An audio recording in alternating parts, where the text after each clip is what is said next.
A sealed tomb. Christ's mission seemed to have ended, and even failed, with his death on the cross. Satan succeeded in instigating Judas to betray the Saviour, Luke 22:3, 4, and the chief priests and elders to demand his death, Matt 26:59. After Jesus was arrested, all the disciples forsook him and fled, Matt 20, and Peter denied him 3 times, Matthew 26:69-75. Now she hewed out of a rock, closed with a large and sealed stone, protected by Roman guards, Matthew 27, and watched by invisible demonic powers. If he could, he, Satan, would held Christ locked in the tomb.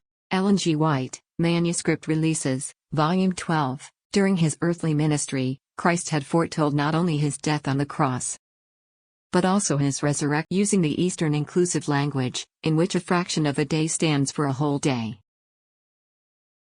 Jesus mentioned that as Jonah was 3 days and 3 nights in the belly of the great fish,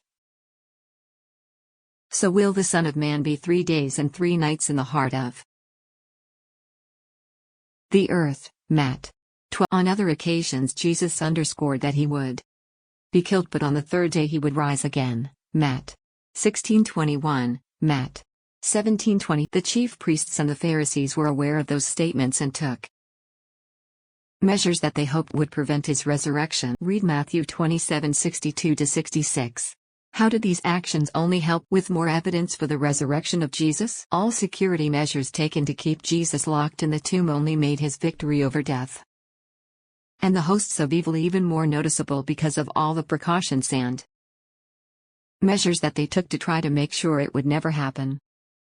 Also, these men surely had heard of the miracles of Jesus, they had seen some of them, too. And yet, they think that a guard over the tomb could stop him, the one who was able to do so many miracles, from being resurrected. Also, to put a guard around the tomb in case of, what? The disciples might steal the body and then claim that Jesus had been resurrected from the dead?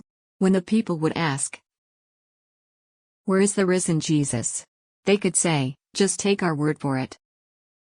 If nothing else, their actions revealed just how afraid the chief priests were of Jesus, even after he died. Perhaps, deep down, did they fear that he just might be resurrected, after all.